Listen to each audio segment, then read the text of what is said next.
birth doula care, breastfeeding support, and baby sensory classes across the northeast of Ireland, covering Louth, Monaghan, Cavan, and Meath. Real preparation, real support, no fluff, just care that actually holds you.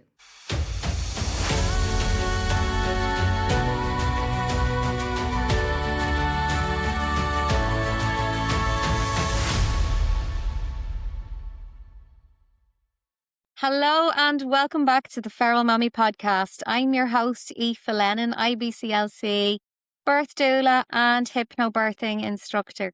And in today's episode, I am chatting to Celine Nelli. Celine is a qualified nutritional therapist and certified FEMM educator and menstrual cycle coach, as well as being a Reiki practitioner specializing in fertility, hormones, and women's health. She combines evidence-based nutrition, functional medicine, and personalized guidance to support women and couples at every single stage, from preparing for pregnancy to navigating postpartum recovery, miscarriage, or even perimenopause. And as a mother herself, she brings personal insight and empathy to her practice, understanding firsthand the challenges and the joys of motherhood. And her mission is to help clients restore balance, feel empowered, and build strong foundations for long-term health and fertility. Particularly hormonal health. That's like amazing, Celine. Celine, hello, how are you?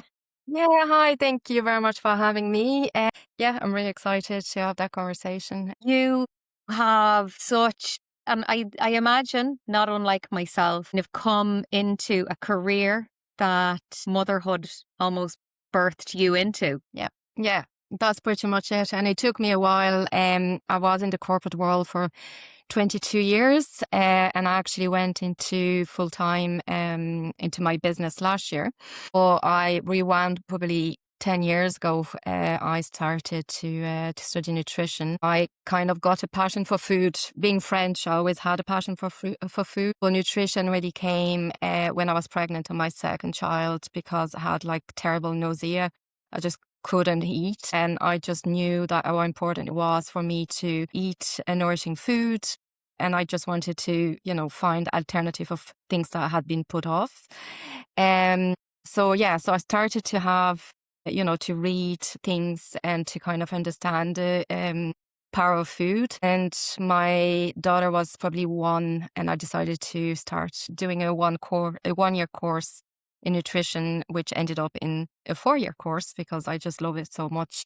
And I wanted to really go down the details and the physiology. And I think that the hormonal health side of things for me was mind blowing.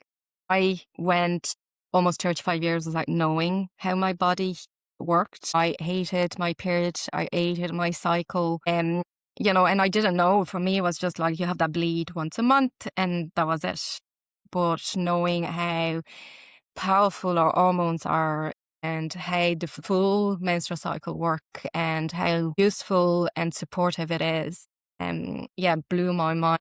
I just, for me, was a natural fit then, once I qualified to support women, to know more about women's health. And I really wanted to support fertility and women becoming pregnant naturally, but also through IVF and assisted reproductive reins. So for me, and so I just love learning. Like, woman health is so wide and it evolves all the time, and it's just amazing to see so many topics that are now discussed, and that probably 10 years ago weren't even addressed. Postpartum, to me, was never something. I have 2 kids, so my first is 20 and my second is 10. And postpartum was, okay, you have the baby, now you get on with it. And that was it. On my first one, I had eclampsia, so I actually survived. I was lucky. But, ICU, queue for her, C-section, so emergency C-section, and the physical, emotional load. And I had to get on with it and mind a baby, that I had no clue what to do with it. Because you're new, you just have to learn. I had to recover from my disease. And they really didn't tell me, you have high blood pressure. That was about it. So, and postpartum was really, really difficult, but I just had to get on with it. So, Yeah, I think there's almost like a fear around women's bodies and women's health because, yeah, I get it. We are an unknown quantity and, our hormones fluctuate throughout the month. We are not the ideal candidates for, kind of research and things like that. But we make up 50%, if not 51% of the population. So, it's so important that we do know about women's bodies and we do know about women's health, and particularly hormonal health, menstrual health, as the body, moves through that season of pregnancy, postpartum, possibly another pregnancy and postpartum, possibly several, and then into perimenopause. Like, I find it really frustrating that there is so little known about such a significant amount of the population. For context, about 50% of the population has dyslexia, but that doesn't mean that we don't do research on dyslexia because we know it affects such a huge amount of people. And actually, there's tons of research into it. Yeah, no, it's really frustrating that even up to 20 years ago, we weren't even part of studies. So they were doing study in men, but not necessarily on women. And we know that we are different. And I think as well, like for men to understand the menstrual cycle and that we are not linear and that our hormones are going to affect us, before pregnancy, during pregnancy, postpartum definitely, and perimenopause. And I think that if we all learned about it, we can live together in a more, I don't know, the world would be much better because we'll understand each other. I think that, definitely there's a lot of work on getting young girls and women knowing about their body, but it's also the partner, because I find that especially when it comes to fertility and pregnancy and postpartum, having the men involved, is such a big help for us. Call it like it's almost like that their support is to optimize our health. Because if you don't have that, physical recovery is much difficult. Mental load can be really heavy. And like infertility, while everything is on the woman, like there's more and more research saying that, when there's an issue, it's actually 50-50. So I think having the men involved in conversation, I think that, it's something that I'm really passionate about, because even during birth, if you have your partner there advocating for you because you can't do it, like it's just so powerful. Absolutely. Celine, going back there just a minute, most of our listeners will have heard of preeclampsia, but might not be familiar with eclampsia. So would you mind, just giving your experience of this condition of pregnancy? Yeah. And I suppose, I had probably a lot of symptoms, but I wasn't aware. I think that, when we're pregnant, we're focusing on, how the baby grow and that everything looks okay. But we don't necessarily know or understand, like, that there can be complication. And it's not about fear. I think that I would have loved to know now, but obviously I didn't. So I had a lot of symptoms, but I didn't have high blood pressure. I didn't have urine protein in my urine, and so my pregnancy was healthy. I was really, really big. I had edema, but they were like, oh yeah, like it's pregnancy. It was the summer. It was really warm, so it was just put on that. And I went in because I started to have contraction, and I decided I didn't want to go home. I wanted to stay. And like, thank God I did. I wasn't dilated near what I should, but I just wanted to stay. I don't know, I had that feeling. I was just like, I'm not going back to Swords near the airport. I just didn't want to travel. And so it was like hours after I got in, and I got in the morning. In the evening, I started to have more contraction. And then during one contraction, I just had a seizure. So it's called an eclamptic seizure. So I think my body was shutting down. So I obviously had, my body was having preeclampsia symptoms and sign, but they weren't obvious. I suppose eclampsia is the worst that you can get. So I was rushed into a C-section. I remember my partner at the time had to choose, okay, if it comes to it, which, who do you want to save? So that in itself for him must have been really difficult, I can imagine. And so I had the C-section, and then I was in ICU for 2 days. She was in NICU for, I don't know how I still breastfed, which I was happy about. And then I stayed 10 days in the hospital and I just wanted to go home. I didn't know what happened to me. Nobody explained. The doctor said, well, you should be lucky you didn't die, and there was no explanation about what happened. And, what's next is like, okay, just take that medication and then come back, we'll get some checkup. So I had to kind of physically, I was drained. I had a C-section and still had to take care of that little human. But you just push through. And I suppose you don't have time in those moments to kind of process everything or just to ask for help. You just, have to do it. I was probably young as well. I was 26 at the time, so I didn't advocate for myself, didn't ask questions or anything like that. And I kind of parked eclampsia.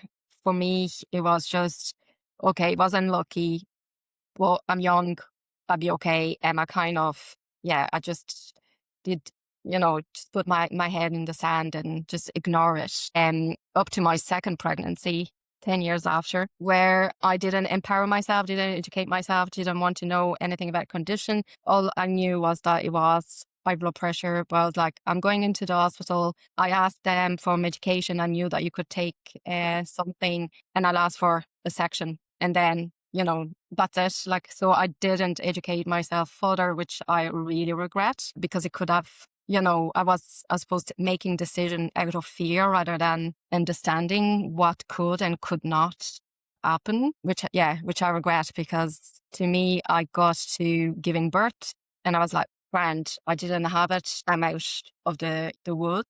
But I wasn't, because I only learned years later that you can actually have a preeclampsia, can happen up to 6 weeks postpartum. Nobody told me about it. And I suppose if I had empowered myself a bit more and educated myself a bit more, my birth preference might have been different. But, and that's why I suppose I can go back in the past, but I just want to, I'm really passionate about educating women so that they like can do. you've taken that regret Yeah. and used it to motivate yourself to ensure other women don't have to experience that. Yeah. Yeah. And it's all about, I suppose, looking back and, okay, what are the signs and symptoms? It's about understanding, not fearing, but then also, is there anything that I can do to support myself, to prepare my body, my mind? And I didn't have all that. So it's really, trying to empower women so that they can make informed decision. I think that it's something in women health is so important, just to know the information so that you can make your own decision. Obviously you have to assess the risk and the benefit, but it's so empowering, and you can be in a better control. And obviously you can only control what you can. And then rely on other, the medical world or anything else, just to have your village around you to support you and to avoid or to reduce the risk.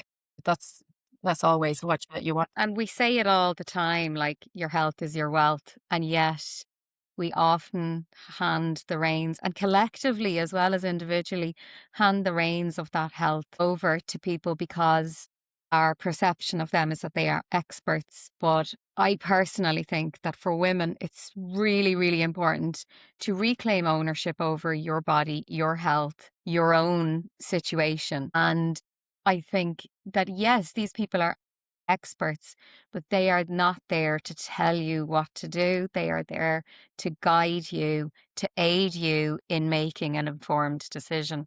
Yeah. And particularly in childbirth.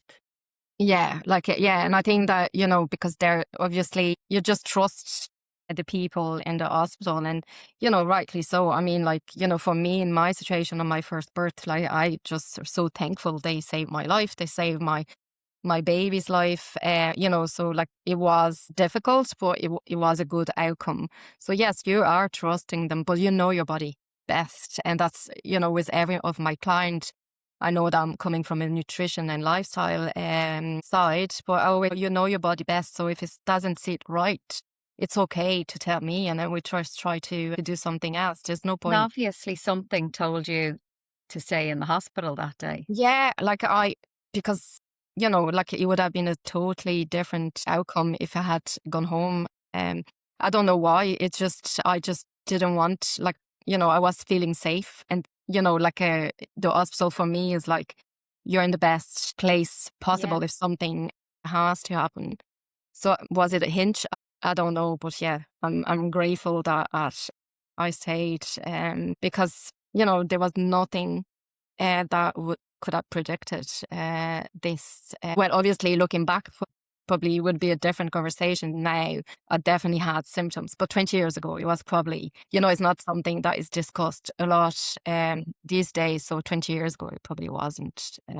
Well, I can say that the postpartum recovery was really long when I look back. And, I was tired for couple of years, so it was a tough one. Being from France, I felt really isolated. See, I didn't have my support, my network. I didn't know what a doula was at the time. Like I did a birth and postpartum doula course. I think more so because I didn't educate myself around childbirth and postpartum. I actually was just more personal, and I actually did a lot of reflection of what happened to me during my first birth. So it was really therapeutic for me. But yeah, I find I was really isolating. 20 years ago, we didn't have as many classes, CB classes that there is now. There's like so much more things that, you can feel part of a community now. So it was really difficult because I had to get better around the blood pressure because my blood pressure stayed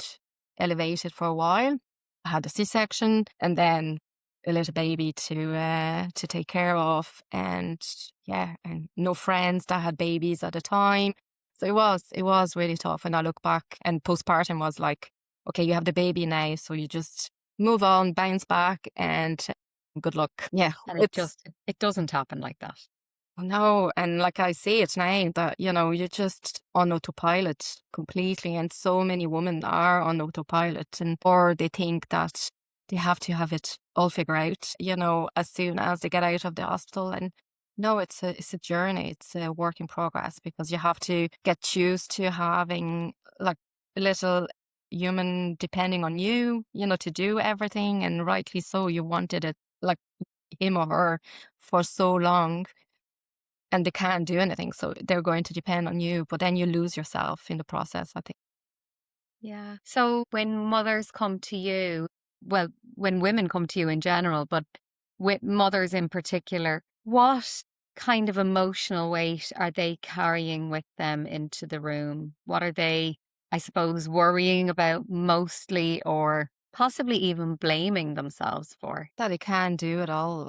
And I think that it's adjusting to the new reality. I think that we probably think that we have the baby and we're going to go back, or they're going to go back to what their life looked like before. So if they were going to the gym or if they were seeing friends, I think that they want to go back, or as a mother, we want to go back to who we were before.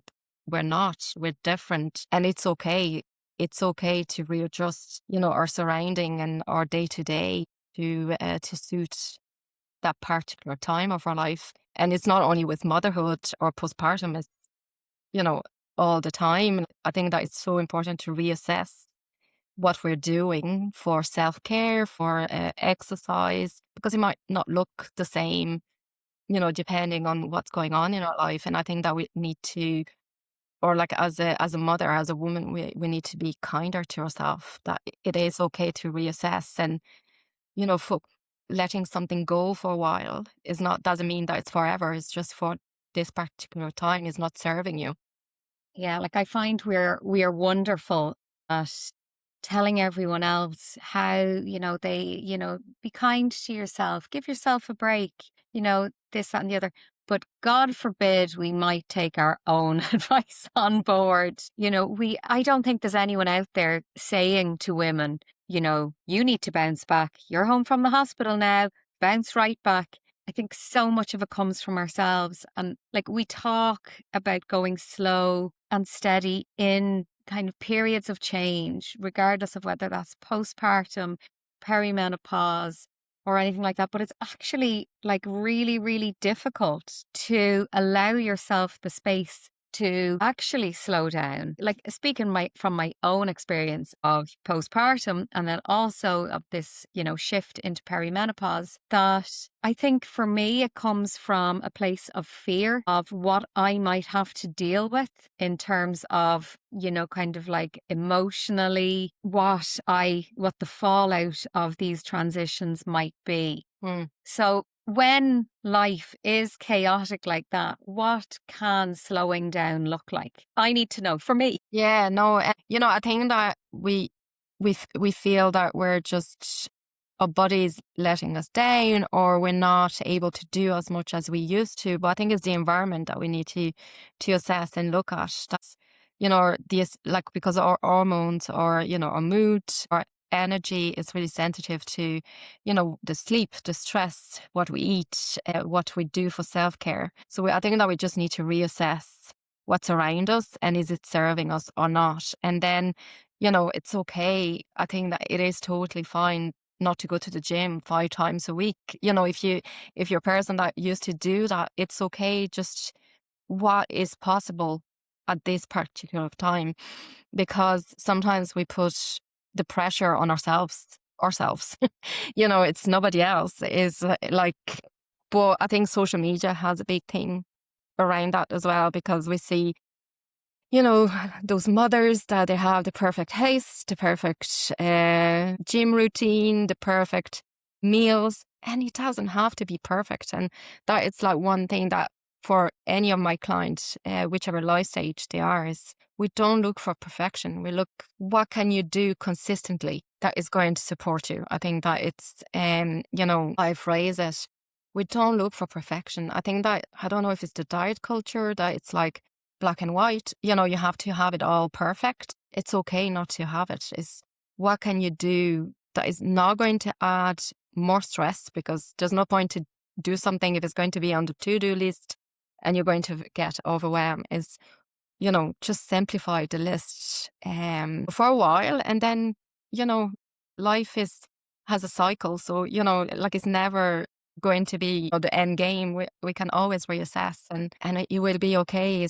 Is supporting you in that phase of life, because you don't want to add more that is not going to add any benefit. Exactly. And like, I suppose, like, when we talk about like seasons of life and cycles and things like that, like that whole idea of, I suppose even within our menstrual cycles, there is like a spring, summer, autumn, winter. But then we also have, like, in terms of a bigger picture, we have that with life and, appreciating, I suppose, the beautiful parts of each season and allowing the challenging parts to coexist with us, but not bearing the weight of the expectation that comes from ourselves. It's like so often it's just coming from us. Yeah. And I really do think that, yes, social media perpetuates this idea that women have babies, which is true. Women do have babies, but that they then, whereas, they have become a mother. I remember my own uncle saying it to me, and like, God love him, my uncle now, he would not be the sharpest crayon in the box, but and I really hope he never hears this. But he said to me, I was expecting my first baby, and he said, the woman that goes into the hospital to have her baby is not the same woman that comes home. And it's possibly the most profound thing he has ever in his life said, but it is so true. How can we bounce back? That's, you cannot bounce back unless you're a ball. You just can't. No, And no. as a woman, you are changing. Like you are literally morphing into the human being that you need to be for your baby. So, like, It's what that are your concept. thoughts about the whole thing of bounce back culture? And in terms of like weight and weight loss, in terms of, I Yeah. suppose that, yeah, Yeah. And yeah, no, I don't agree. And it's just like the same concept as like, within 6 weeks you have recovered and your postpartum is over. It's not like we're postpartum as soon as we are a mother until, forever.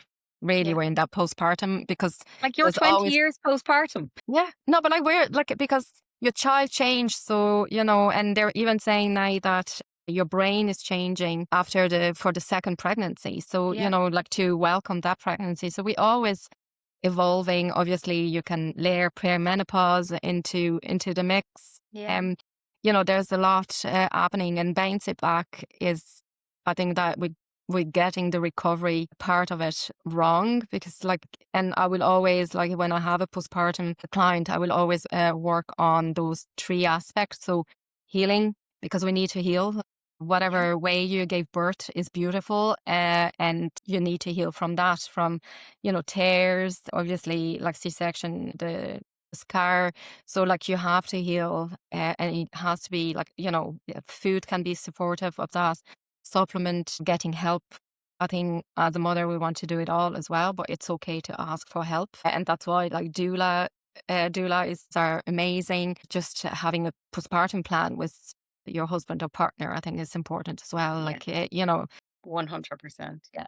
what role they're going to have. And then pregnancy, postpartum, and breastfeeding is actually the most nutrient demanding time in a woman's life. So, we need to make sure that we're nourishing ourselves and that we're replenishing all the nutrients for what? So that, we have energy for our mood, for, resuming our menstrual cycle, if we don't breastfeed.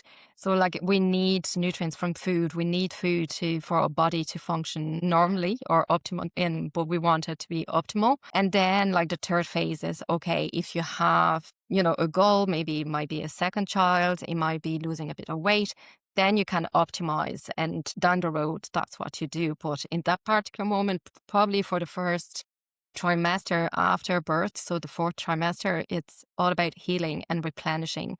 And you can even go beyond, depending if you're still breastfeeding after that, or I think getting blood tests, really getting support to make sure that you are back to your baseline. And then, if it's weight loss, at that point. But I think bouncing back and that 6 week checkup where they only look at you, and, again, it's normal that a lot of the focus is on the baby, but the same focus or the same care should be on the mom. And, more than, have a blood test, making sure that your iron level, your thyroid, that everything is going the right way, pelvic floor, there's so much that the mom should be getting rather than, yeah, it's okay. You're 6 weeks now, so you should be okay.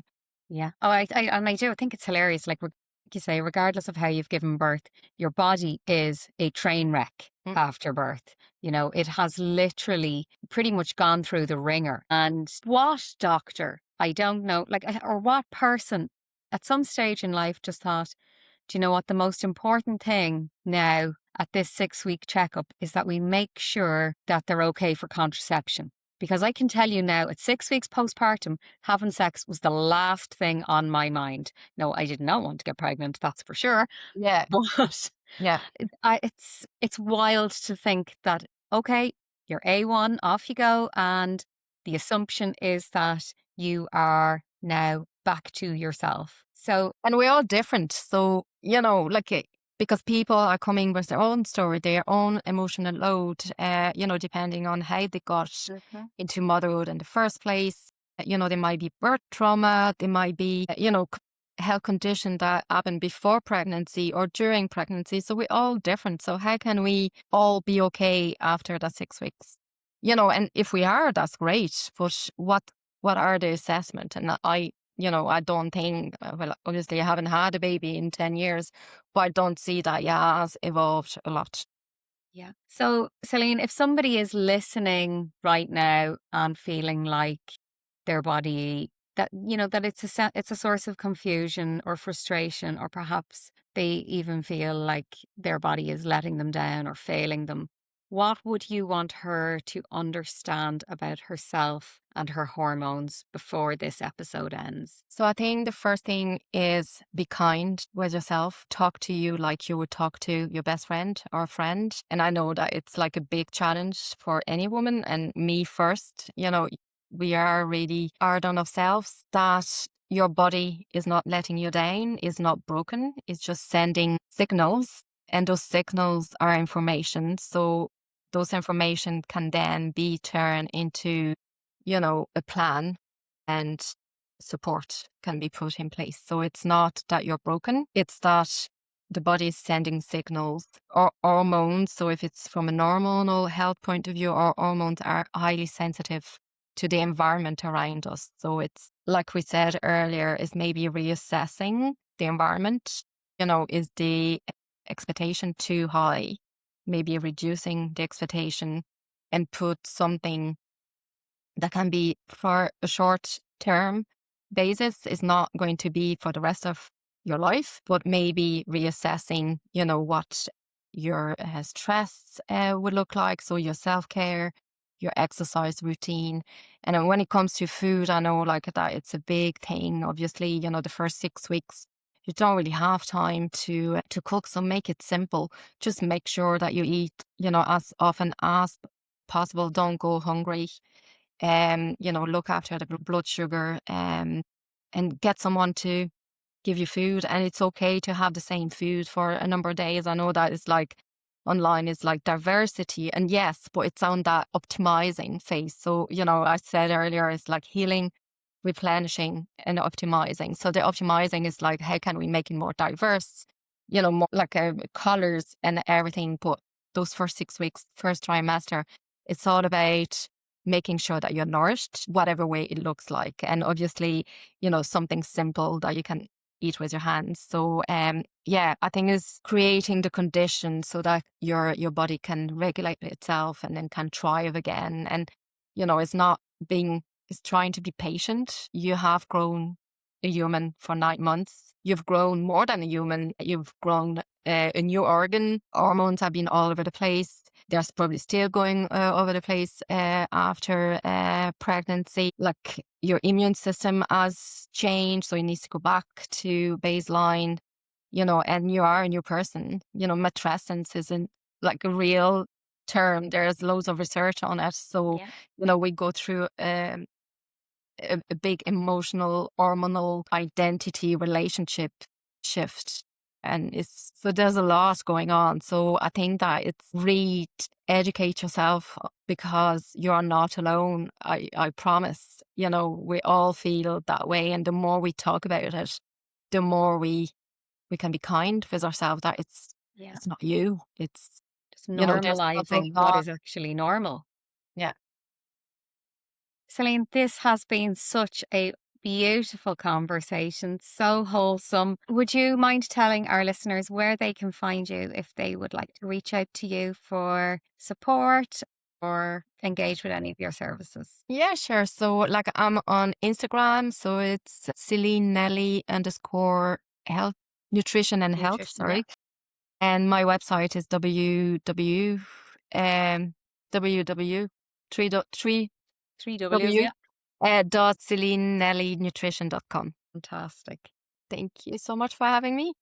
Celine, it's been great. And as always, listeners, if this episode made you just nod your head along as we spoke, please feel free to share this with friends, leave a review, pop me a message, pop Celine a message. We love to hear what you think.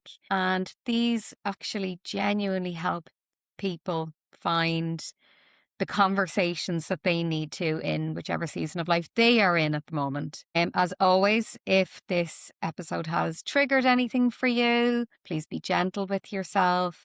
Take some time be kind to yourself. Like, I can't say it often enough. And if you need to, please reach out to somebody for a little bit of extra support. But until next time, friends, thank you so much for joining me. And as always, stay feral mamas.